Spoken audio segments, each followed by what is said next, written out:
Hi guys, and welcome back to RelyonNye. Today we're sitting down with one of my closest friends, a woman whose journey is truly rooted in purpose. She's a visionary, a woman of faith, and the founder of Planted, a natural soap brand to soothe your body and soul.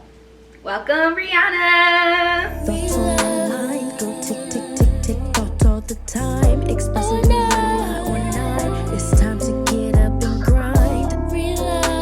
It's crazy how far we came. So guys, when I first met Rihanna, it was so fun. I felt like this girl was always destined to be my sister. One, because we were put in a position to be sisters, being RAs. And then two, she's just like the sweetest soul. So like, she helped me out during a difficult time.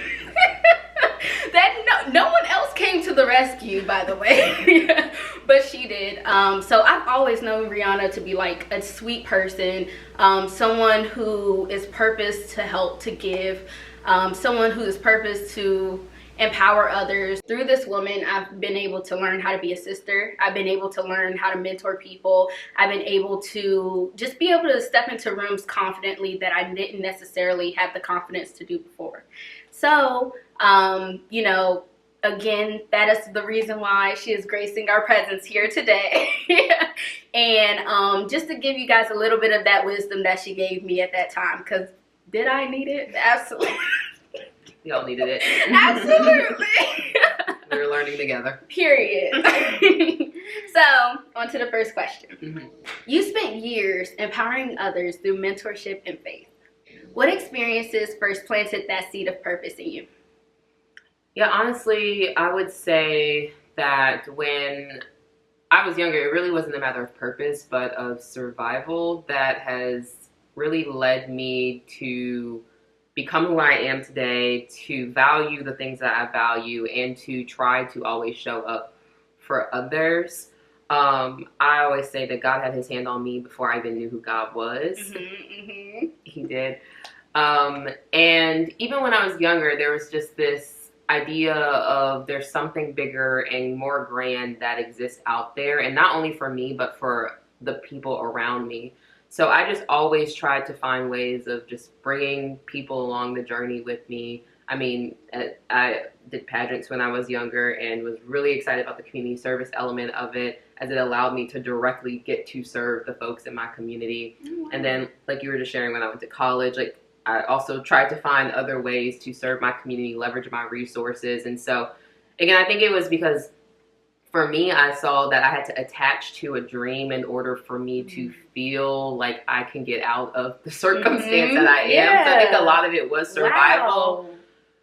But ultimately, down the line, after, you know, you're talking about wisdom and stuff, like after I grew in my faith, after I grew as a woman, I really understood that all of that was connected to bigger purpose. Like every single thing that happened in my life was done intentionally to push me to want to help and serve others. And now I'm feel so fortunate because that's largely what I do professionally, and continue to try to find ways of doing throughout my life. So again, I think a lot of it started as survival, but now as a more mature adult woman, I see the purpose in everything that has ever happened in my life.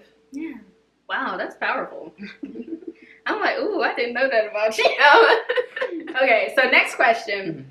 How has faith guided you through transitions from leading empowerment/social uplift programs to stepping into entrepreneurship? Yeah, it's such an interesting question because I think faith within itself is super complex, especially as someone who did not grow up in the church. My family is not super religious, so a lot of even just figuring out what it means to be a woman of faith has come with time, with experience and exposure.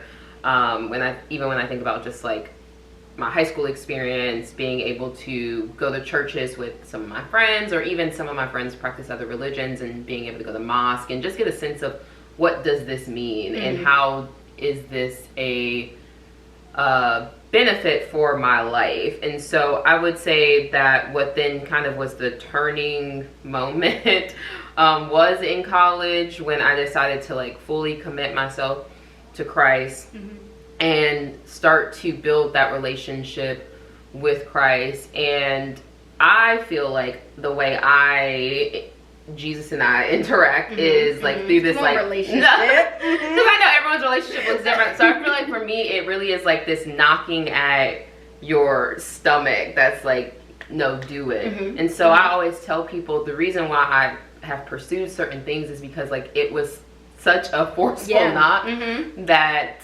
I felt like I really didn't have any choice. And so even with entrepreneurship, it's really interesting because I never wanted to be an entrepreneur. I always am like, I'm a corporate girly.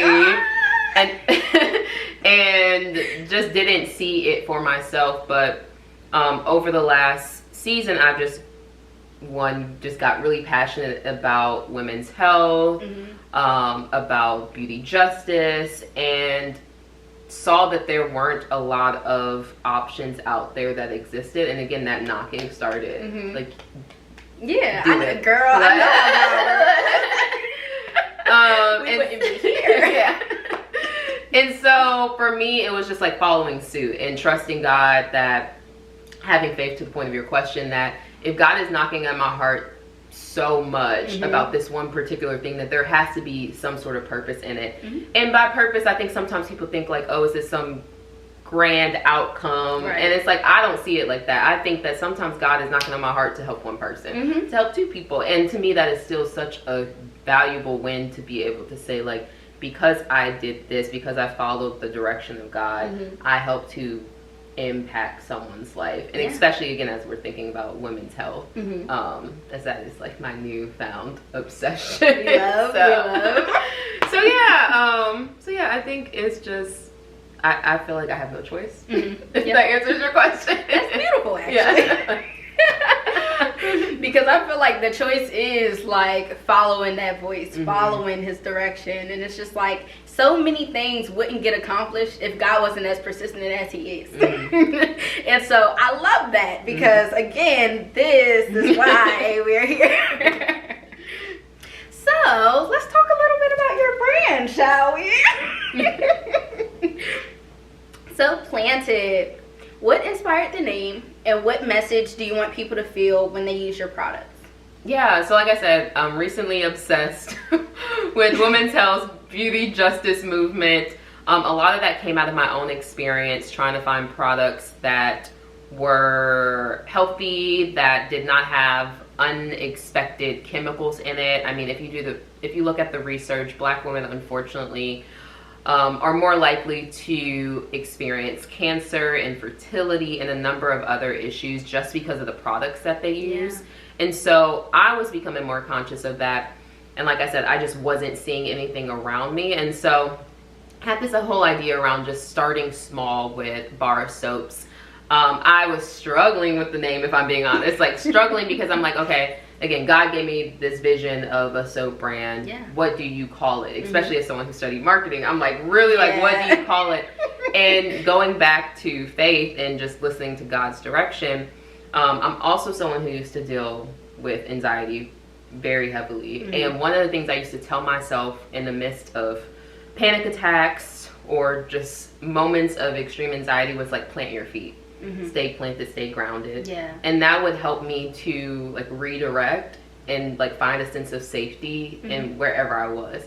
And so one day, after the whole idea around entrepreneurship came up, I was having one of those moments and I was telling myself, stay planted, stay planted, stay planted. And I was like, wait a minute.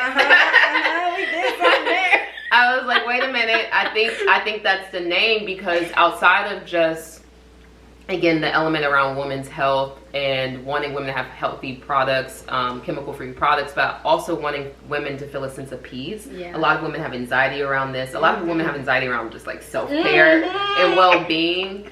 And so I wanted to create a brand that represented all of what we are as Black women. So Planted really just represented all of that for me. Just the terminology planted, both from a sense of having plant-based products, but also from the sense of being planted and rooted and grounded in moments of peace. And that's what I want people to feel when they experience this brand. Oh, I love it. So I know you talked about this a little bit, but we're talking clean, we're talking natural ingredients, especially for Black health and wellness. Like, Why was that such an important focus for you? Yeah, again, I think as a Black woman, one, and like I said, just the exposure to chemicals that can cause cancer, infertility, all the things. Like, I literally am always like, Pete, they're trying to kill us.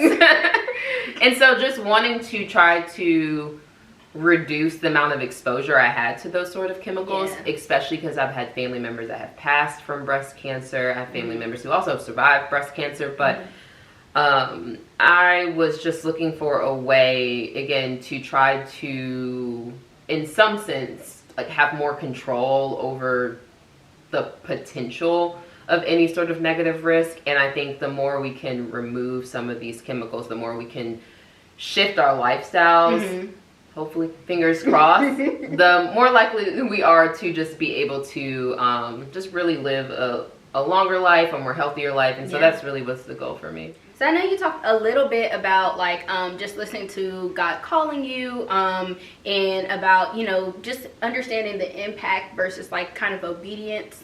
I want to go to the next question, which is, how do you define success now compared to when you first started walking in purpose? Yeah, so like I said, I think a lot of the beginning of my adult journey was still rooted in survival. I was looking for the job that made the most money.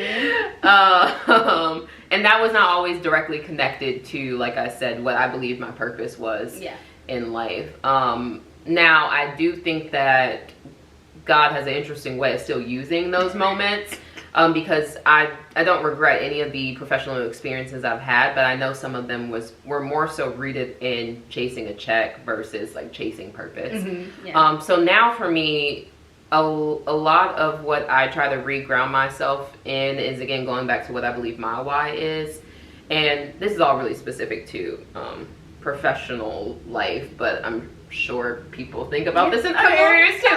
But for me, a lot of what, like, the test of purpose has shown up there. And so a lot of times now for me, when I have different opportunities come up, like, I have to do the test of, like, is this rooted back in what I believe my why is? Like, why I'm here today on this earth, helping to make an impact. Like, is it connected to that? Or is there something else there that is rooted in ego, finances, or something else? And just being honest with myself about that.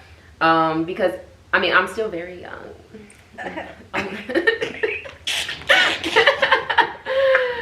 But I'm at the point in life where I'm like, I just can't play anymore. And so, like, let's make sure that we're continuing to be on track of, like, the person that we're trying to be. And so, yeah, I think it just has been a process of figuring out exactly, like, what that means to me and learning how to prioritize that purpose piece. Yeah. And I love that, like, owning that, walking in your purpose. You know, I know a lot of time people can feel insecure about where they are in life and how, you know, it may not look like what you imagined it to look like. All these things we tell ourselves, like, this magical clock. I didn't understand the clock until I got almost 30. Oh, but it's crazy for people who are almost past 30. I had to throw that in there. Yeah, I think being confident and just realistic about where you are in life, it makes a huge difference, especially like for me. I had a friend, a mutual friend. You know, I had a friend who was always like, I was telling her my dreams, and like I love to walk, y'all, so we used to go on these long walks and just talk all this stuff. But, you know, I would tell her my dreams, and she's like, well, why not start right now? And I'm just like, okay, like, that's cute. But, like, sometimes you gotta plan. Like, sometimes, you know, you just have to, sometimes you're not ready to receive the blessings that God has for you. You could just see them right quick. Like, you know what I mean? Like, you're not the person yet to be able to, you know, truly walk in that purpose, whether it be like something that's holding you back, whether it be you holding yourself back, whether it just be like situational, like, when God has a plan for you, trust and believe it's going to happen at the times that he wants it to happen. Like, it's going to happen at the perfect time, actually. And it's not the time, or sometimes it's not the time that you would have imagined for yourself, but you just have to keep going in faith and, like, keep following the path. I don't know. All I know is that, like, because you're like you said, it's faith. You're believing that there is a reason why God continues to position in these areas, or continue again to give you the dreams and desires that you do. And so it's like, all you have to do is be obedient. And I think especially in the moments where you're starting to doubt yourself and say, like, I don't know if this still remains true, it's like, that's the true test of faith. Like, if you keep going or not. For real. So y'all, in Hebrews 11 verses 1, I feel like we always talk about Hebrews. We're going to get into some Jeremiah too. But Hebrews 11:1 says, now faith is the confidence in what we hope for and assurance about what we do not see. And it's just like, during that process of trusting God, it's just like you're just moving. You're moving, not knowing how, like you're moving hurt, you're moving sad, you're moving like unsure, like it's all these things going on because the world don't stop. The world does not stop. But it's amazing what God can do, like, out of that whole thing. It's amazing how he puts the pieces together and just like make your dreams come true. So I love how that brings us to our next question, which is, how do you discern when it's time to stay planted versus when God is calling you to move or grow in a new direction? Yeah, I think that is a really interesting question as someone who is always on the go. And so sometimes, like I was saying earlier, sometimes I feel like I was not practicing discernment. I was chasing other things. But quickly you realize once you're in those moments, like that is not where you're supposed to be. And so discernment has been my word for the last probably like 5 years, because I know that I am someone that is really quick to act and wanting to just take a step back. And so honestly, really a practice that I've been just trying to do is just taking a step back, giving space to breathe, like myself to breathe and for the situation to breathe before I look for a solution. So that it's not always just Rihanna that's showing up, but it gives room for God to show up in these moments too. So that has been how I have been practicing it. Like I said, it is a continuous journey for me. And so by no way have I figured it out, but it has really helped to just take a moment to just like stop, pause, and give myself space to breathe, give the situation space to breathe, and let God do his work before I try to come in with a solution or an answer. One thing, we're going to make up some things. We're going to make it I'm really good at coming up with a solution. No, is it always the best one? You don't know, but it is. Throw it in there. It's one. But I love that. Making room, making space for God is so important. So, what does being rooted in faith mean to you, especially in a world that often values hustle over healing? Yeah, I think it goes back to just exactly what I was saying. And it's just giving space for God to work and not for you to always work. Like I said, naturally, I am very ambitious, very type A. So Rihanna just naturally wants to come in, fix the problem, and get like as quickly as possible and get out of there. But to be rooted in faith means that I'm trusting God more than I'm trusting my own capabilities. And in the moments where I have practiced that, the outcome was beyond what I could have ever done or imagined. And so, again, just continuing to try to practice discernment, try to take myself out of the equation and lean on God, have conversations with God, give him space to work.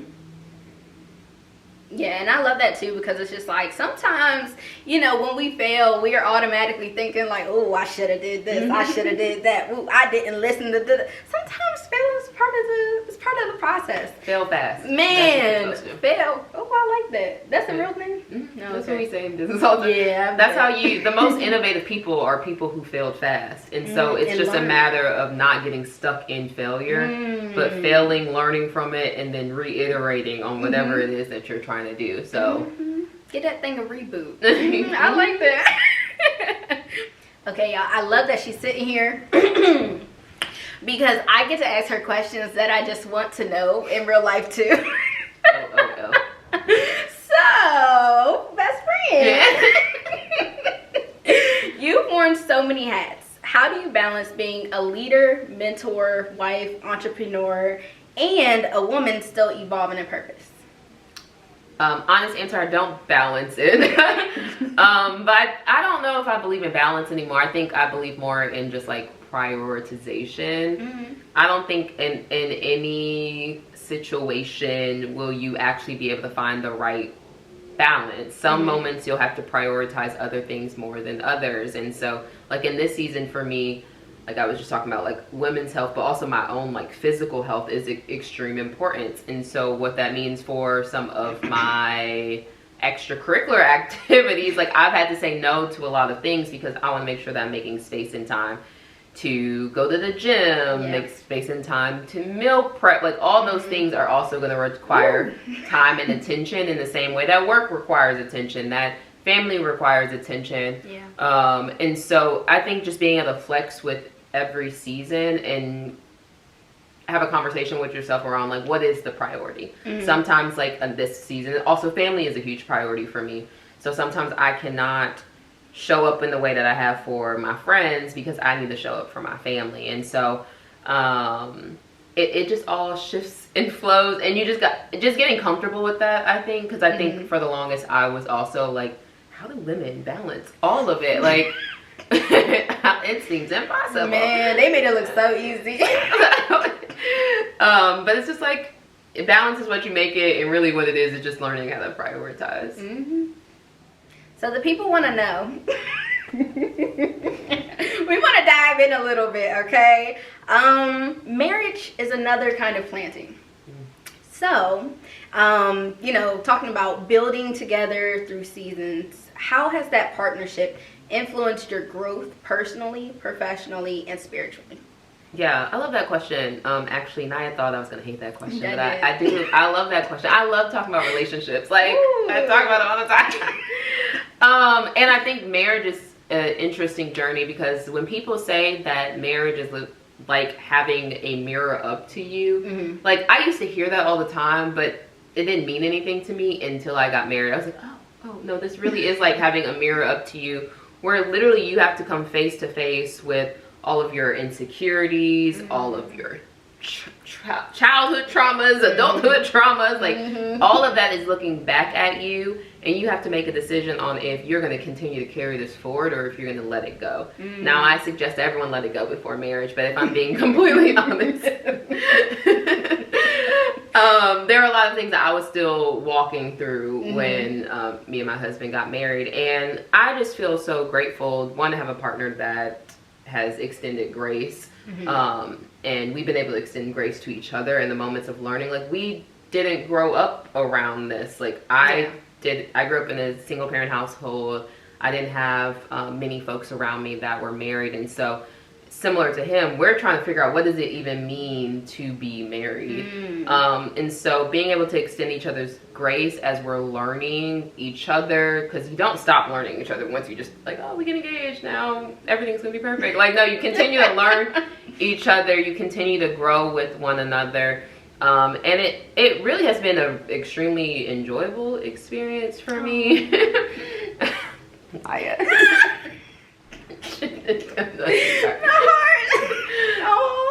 But I think I picked a partner that we similarly knew that was going to be a part of our experience. It's like defining marriage for ourselves. And so the way it shows up, like when you're asking a question on just like professional life, spiritual life, all those things, we've really been able to define what all of that means for us as individuals and as a unit, in ways that I'm not sure would have looked the same if I would have had an image or an expectation on what it was supposed to be. So that's the part I really just enjoy, that we're like figuring it out together. Like we're making our own definition of what it means to be married, what it means to be two working professionals married, to what it means to be two people growing in religion and just building our spiritual relationships with God together. All of that has been a process that we've been able to map out how we want to map it out. So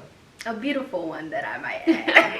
Lovely to watch. I love this growth season. I love this part of your life. Like I love just being a fly on the wall, because it's just like I get to learn so many things through her.